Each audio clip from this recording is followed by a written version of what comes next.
Hey guys, it is Targon here doing another Raid Shadow Legends video, and today I want to go back and review the Ninja Helicath clan boss composition that I've been running on my alt account for a while now, because I've made a few modifications to it since the original video, and I think that this actually works a lot better. And today actually happens to be a day where the clan boss is good for me to showcase this both on Ultra Nightmare and Nightmare. So the team is going to be basically the same with just a few, really just one slight adjustment. So if you got a chance to watch that video, by all means, go back and look at it. Really, the only thing I'm doing differently is I'm using a debuff blocker instead of Doom Priest, and it works much better, and it works on all affinities. So I'll just show you the team here. Here's my earlier run. Now this is certainly, I'd love to get more than that, but this is enough that I can get a 2-key on Ultra Nightmare, and I can use it for a 1-key on Nightmare pretty successfully. It's not every single time. Sometimes I've come up a little bit short on Nightmare, but I'm pretty standard now where I'm getting a 2-key on Ultra Nightmare and I'm getting a 1-key on Nightmare with this comp, and it's not that difficult. So I'll go ahead and I will show you the speeds. Things have not really changed all that much. And you'll see here I'm using the same core team. I have this for magic affinity, and then for spirit and for force I'm using this. Basically I'm just swapping Fane in for Razin. Alright, so Fane and Razin, their speeds are the same, and I just alternate them based on clan boss affinity. I am using Tatora to block the debuffs. Now with spirit specifically, you do not want to have Helicath going as lead, because then he's going to be taking the stun, and if you're blocking, you need to block the decreased speed is essential versus spirit affinity. And if you don't block the decreased speed, then it knocks the run all out, and Helicath's going to take an extra turn on early on in the round, but if he gets stunned, then it just throws everything out of whack. So you need to have Tatora be the lead there, or some other champion can be the lead. But you'd want to make sure that they have enough health and enough defense where they can take the stun, because the way this comp works is block damage is up for the 2 AoEs, and then the stun actually gets absorbed by Helicath's shields. So I'm going to go ahead and just show you, actually I'll show you on the one I'm going to use. I'll show you the stats I have for everybody. So Helicath is the one champion in this comp where the stats are pretty intensive. And so you see here I have him at speed of 254. And then you need to have a fair amount of defense on him in order to get those big shields. His shields scale from defense. And then if you're running him as lead, where he's going to be taking the stun, you're going to want to have a decent amount of health on him. He's got enough defense. It doesn't have to be crazy. So, I'm under 40,000, but don't want to dip too much below the 40,000 mark, because he will eventually get taken out with the stun punch. All right, so he is the fastest. He's the only one over 200 in this comp.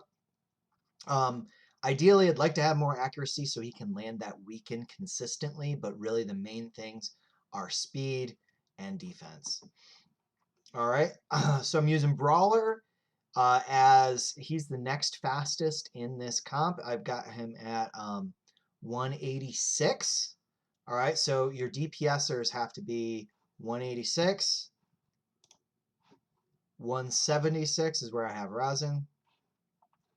And then your debuff blocker has to be in the 172 speed slot.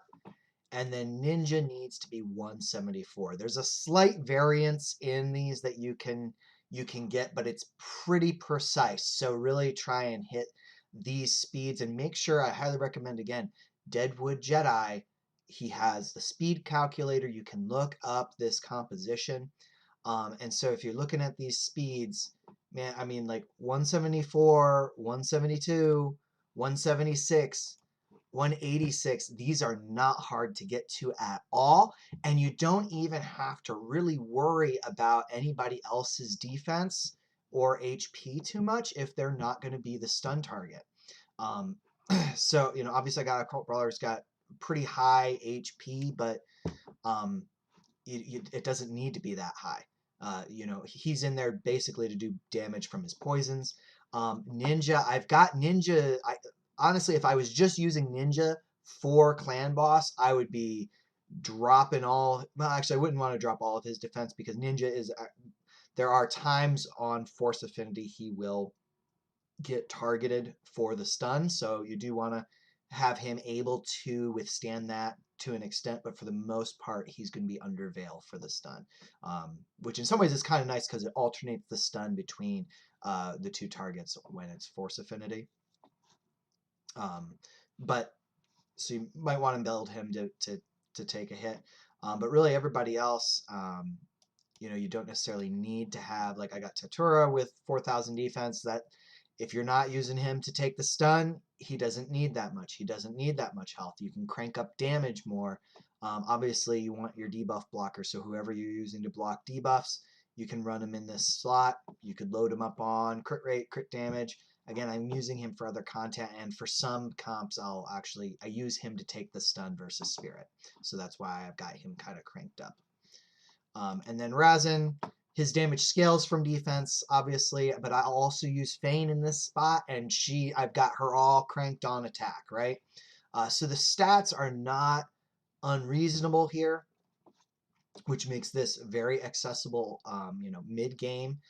The only challenge is just getting the right speeds and defense on Helicath. But if you just put all your best gear on him, my hope is you'd be able to get this speed and reasonable defense where you can run this comp. All right, so let's go ahead and take it in for a spin. Now, you do not. I did not fully book Helicath's A2, the shield, so it is on a 4-turn cooldown. You can do this if it's on a 3-turn cooldown. I'll show you how it's going to be different, okay? So this is for Ultra Nightmare. Helicath goes first. You open with block damage. Clan Boss goes. And now I'm just going to have everybody else do their thing. Ninja has to open with his A3. Now, because Helicath's going to take a turn here, and then he's going to take another one before the stun, I can't use block debuffs. He is going to target whoever's in the lead position. Honestly, you could switch Tatura for him, and this way you're blocking the decreased accuracy debuff. But for this, I have it set up this way, so I use the A1 here. If I wanted to run Tatura in his spot, I would go ahead and use the A2. But this way I'm getting the defense boost from Helicath, which is pumping up damage from Helicath, Tatura, and Razin. So here, Helicath, normally you could go ahead and have his shield go up now. However, because I don't have the extra book in there, I have to hit his A1. And in some ways, I like having a 4-turn cooldown on his A2 for other content, because then it syncs up with his A3. He's doing block damage, then he does the A1, then he puts up a shield, does the A1, block damage. That way I'm just alternating between those two. It's really helpful in other content. So just food for thought. If you can get the A3 booked fully, might be worth considering holding off on getting that final book into the A2.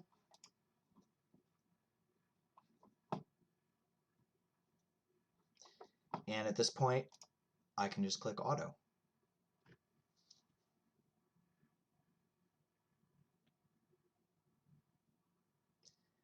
And so you just see like the shield is going to fully absorb that stun for quite a while.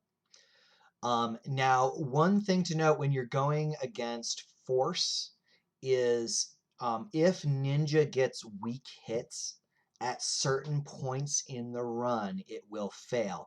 The first hit that Ninja does has to be a regular hit. It can't be a weak hit. So you only have to worry about this versus Force. And what I will do is I will just watch Ninja's first A1, make sure that it lands and he gets his turn meter boost.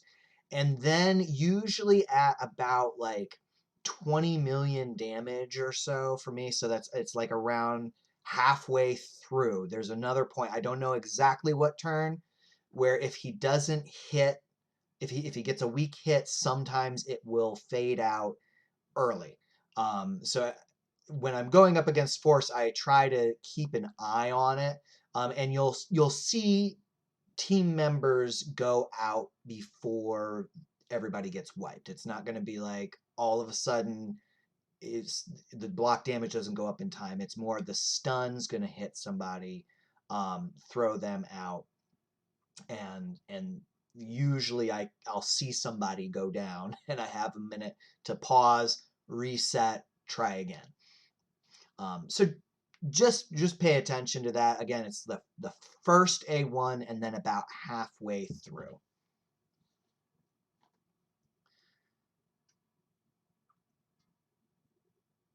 And again, if you're worried about the accuracy, you could run Tatura as the lead.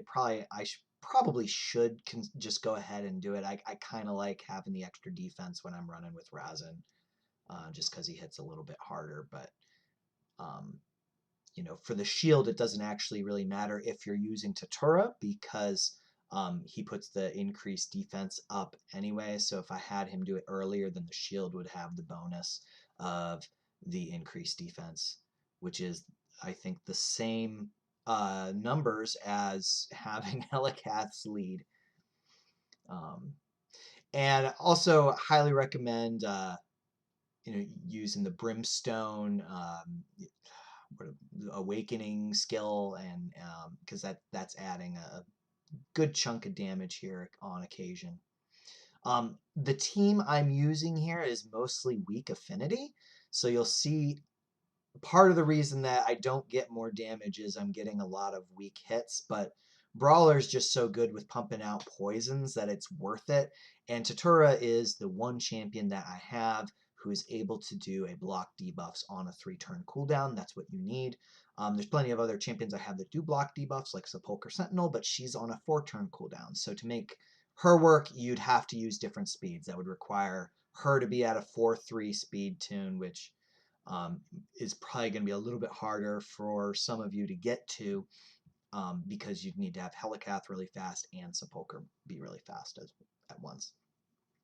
A potential epic champion that you could use would be, what's her name? I think Sanguina is an epic from Sacred Order. I believe I'm remembering her name right. I looked at it last night.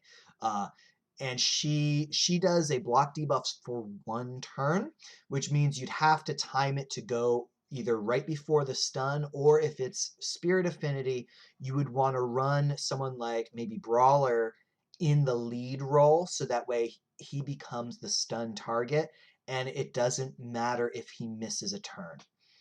You definitely can't have Helicath take a stun, and you wouldn't want your debuff blocker taking a stun, and you can't have Ninja taking a stun. So if you can use somebody else to take it, what you could do is have Sanguina block the decreased speed, and then you can have her, or then you have one of your other champions takes the stun.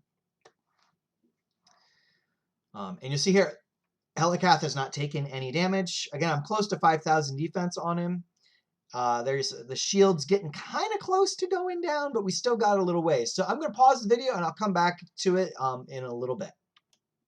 All right, so we're at turn 40. Helicath really didn't start taking damage until like turn 33, I think, with the stun, started damaging through the shields a little bit.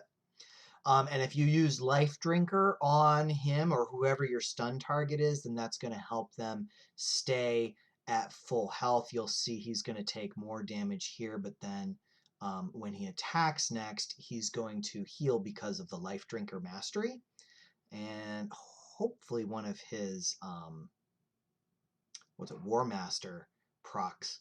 And part of the reason Helicath is such a great, see there, you saw the 3,000 plus heal was from his War Master going off and his Life Drinker, so he's getting, there you see it again, he's getting big heals from that. And part of the reason he's great as the stun target is because he counterattacks when there's a block damage buff on. So even though the stun's taking him down, he counterattacks and Life Drinker heals him up to kind of, so that's part of what's allowing me to go so deep into this. Now he might get taken out with the next stun, but at this point I just need to hit like the 35 mark and I got it. So I've got my 2 key.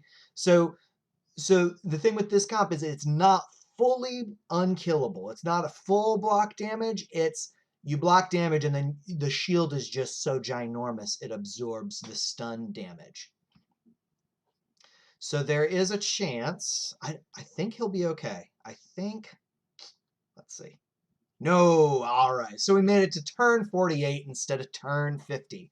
So there you have it. This is where we go. 37 million damage. And there you saw the Brimstone come in, and having Brimstone makes this comfortably a 2 key. I've got Ninja with Brimstone. Highly recommend using that that skill on somebody, or that blessing on somebody rather. It does add a pretty substantial amount of damage. So this is Ultra Nightmare, and let me go ahead and show you. So on Nightmare, I'm going to use the team with Fane. And again, it's the same stats. It's the same exact setup, except because it's Spirit, I need to block the decreased speed. So that's why I'm running Tatura as front, which it stinks because I don't have an aura to give me any type of boost in this battle, but the way the stun targeting works is all things even, the clan boss is going to target whoever is the leader. So this way it ensures that it's on Tatura, and Tatura is always going to have the block debuffs on. Okay, so again, same speeds. We got Tatura at 172. Helicath is 254. Ninja at 174. Brawler at 186. And Fane is at 176. Now, for this, you are going to run it a little bit different to open. So Helicath, rather than just coming out with block damage, he's got to open with the A1.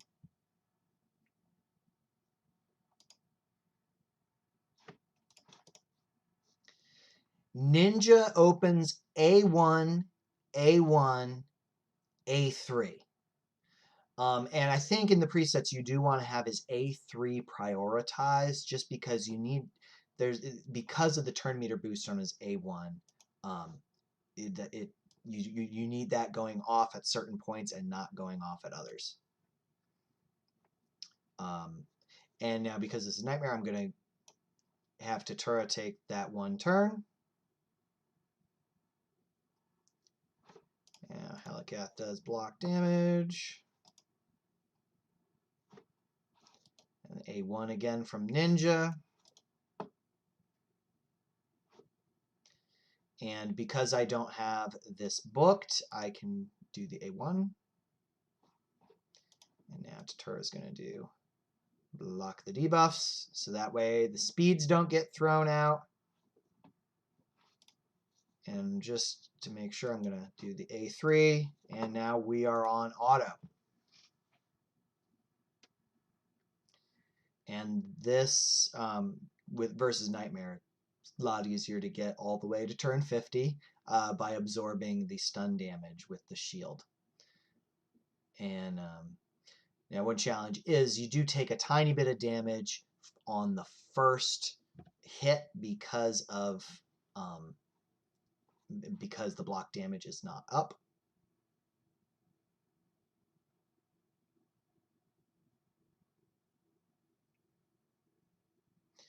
And so again, my goal here is I want to hit at least, I say 40 million. It needs to be 39 point whatever. I wish they would just make it like an even number, like 39 and a half or 40, 39 even. But so I just say 40 million is what I'm aiming for. And so again, just same thing here. We're just kind of moving along. There's no weak affinities here, so the stun target is going to be our leader.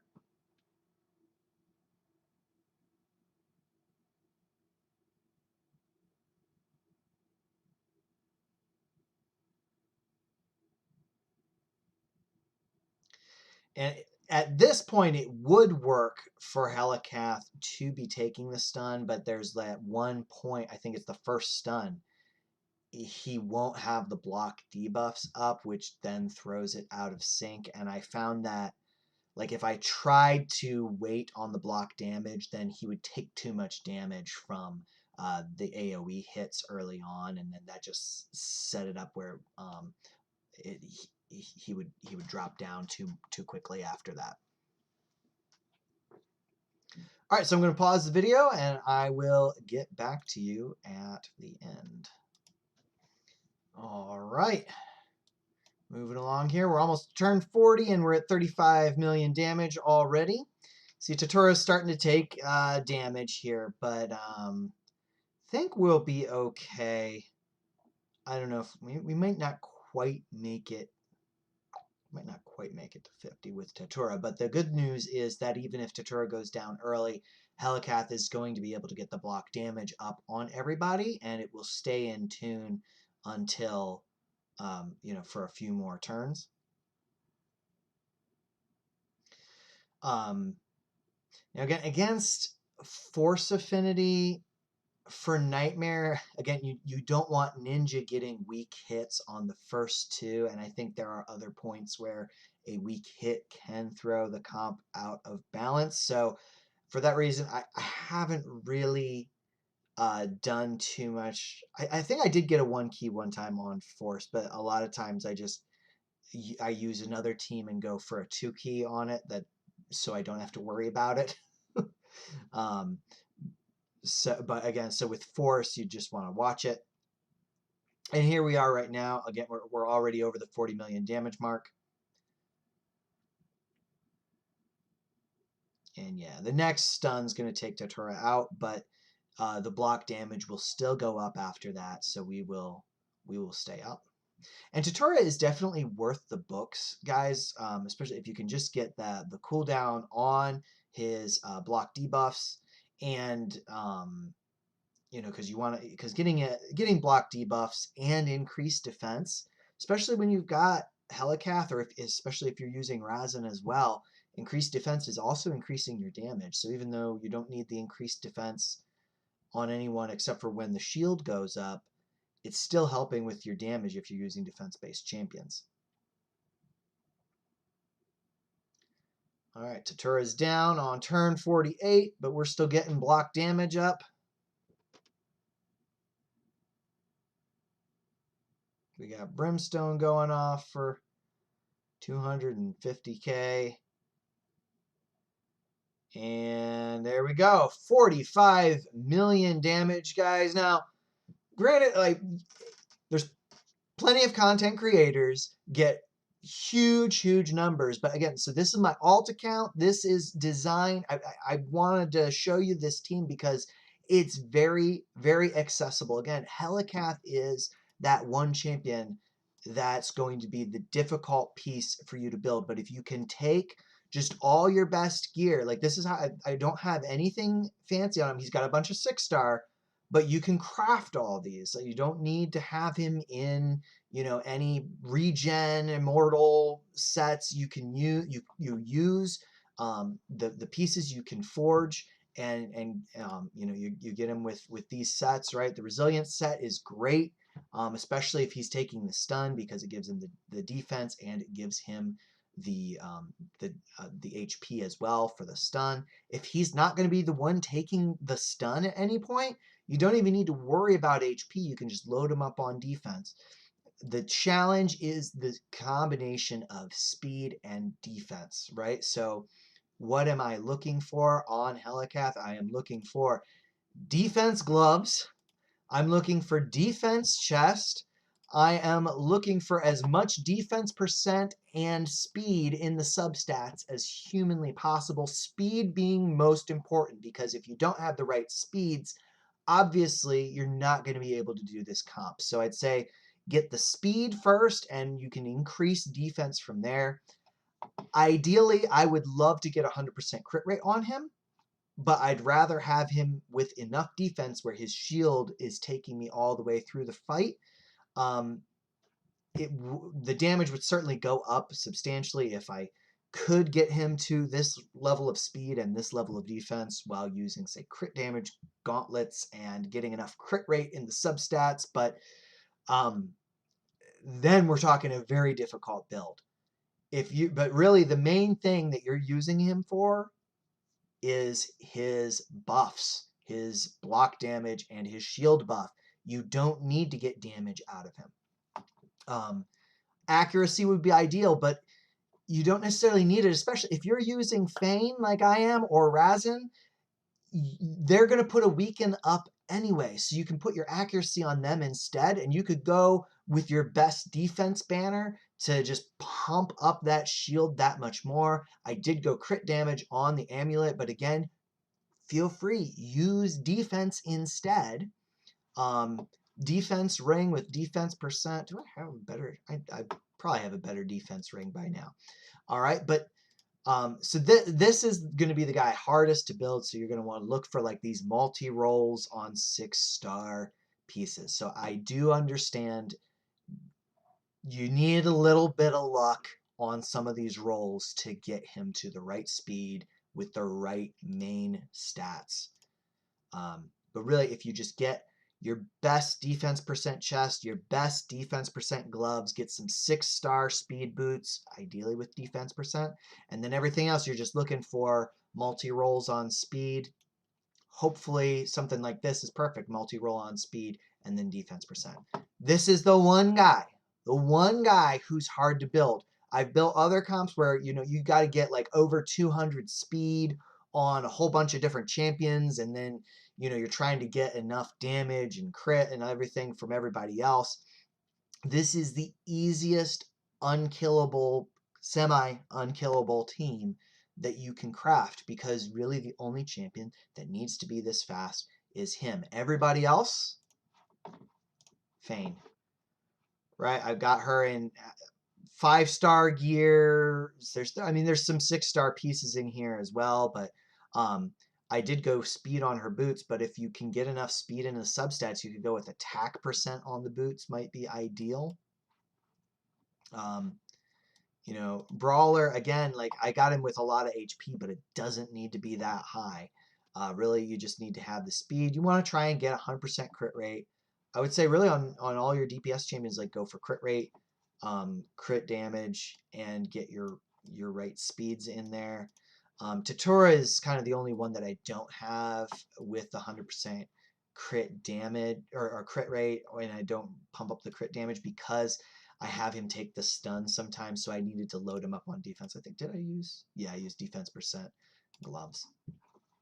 I'm sure I can improve some of these builds, but if you're not using your block debuffs person for the stun, they don't necessarily need to be this tanky. Might be good to just kind of have that one champion who's taking the stun. Brawler would probably be an ideal, but the challenge is that the clan boss is going to target weak affinities and stuff like that, so you kind of have to sometimes alternate stun targets with this comp, is kind of the only thing that makes it a little tricky. Let me go over the masteries real quick. I haven't even finished masteries on any of them yet, I don't believe, because I kind of get to I get the tier 6 mastery that I want, and then I'm like, I'll get back to him later and finish, and I never do because I'm always working on getting tier 6 for somebody else. So I haven't even gone. I'm probably gonna go defense tree, but I'm kind of debating if I want to go for extra accuracy on the weekend or not. But I'll probably go with defense tree on him. Big thing you want for Helicath is the War Master, right? Especially War Master and Life Drinker. Whoever your stun target is, make sure that they have Life Drinker and either War Master or Giant Slayer. The Life Drinker lets them heal up, so after they take the stun, right, eventually it starts getting through the shields, and then they start taking damage. Once they get below half, all right, that's how Life Drinker works. Heals by 5% of damage inflicted when it's 50% or more, or 50% or less HP. And so if War Master procs, then you're getting that huge. That's where you saw like the 30,000 HP heals. That's what helps us to get through. If you're using, say, Razin for stun target, which, you know, you could run him versus Spirit. He'd make a great stun target, although he'd get weak hits, so you'd probably want somebody else bring in decreased defense and so forth. But actually with Ninja and with Helicath, you could get by without it. But for Razin, because he has a triple hitter on his A1, that's where you would want to go with Giant Slayer, because it has a lower chance to get that bonus damage, but it goes off, it has that chance for each hit. So if it's 3 hits or more, then you go Giant Slayer, whereas 2 or under, you're going with War Master. All right, and I did decide to get him a little bit of extra accuracy. And Ninja, almost done with Ninja's masteries. Again, just kind of same standard thing here. Ended up going with the War Master. I do really like having the Master Hexer on him because it has that chance to increase the duration of his debuffs. This is really nice on Ninja. I'm also going to try and get this on Razin as well, so then there's a chance, because he has Razin's defense decrease and weaken is 2 turns on a 3-turn cooldown. So if it happens to proc the Master Hexer, then it's going to last 1 extra turn, so he can keep it up until the next use of the skill. Tatura, another one I'm still trying to figure out if he's better off with defense or support masteries. But again, we're going with War Master, going with Life Drinker, especially because on Spirit Affinity he is my stun target. Brawler, same deal. Again, actually, I want to get the Master Hexer on for him as well, because it'll increase the duration of the poison debuffs. Also, getting Sniper on him will increase the chance for him to land that poison, because it's not 100%. So eventually, I'm gonna get that mastery on him. And who else? Yeah, Fane. Again, standard. You're just going with War Master on her. Okay. So that's how the comp runs, guys. Again, you just get the speeds. Check out Deadwood Jedi's website. You can find this if you just look for, like, if you can search by champion. You look at Ninja, you look at Helicath. This will come up. This I from the last time I checked, I haven't checked in a little while, but this was the easiest of the comps to build. A lot of the other ones, it's like, you know, you got everybody going over 200 speed, or you need multiple block damage champions. This is, you're just using Helicath. Helicath is like that one-man unkillable team in and of himself. You just got to get the speeds, and then everybody else is super manageable. All right, so I hope you liked the video. I hope that this is informative and you're able to run this team. If you have Helicath, use him, use him, use him. You can build this team. You can build this team. Again, check out Deadwood Jedi's site, and you know, maybe I'll try to link that in the description as well. So anyways, thank you for watching. Please like and subscribe to the channel. I'll catch you next time.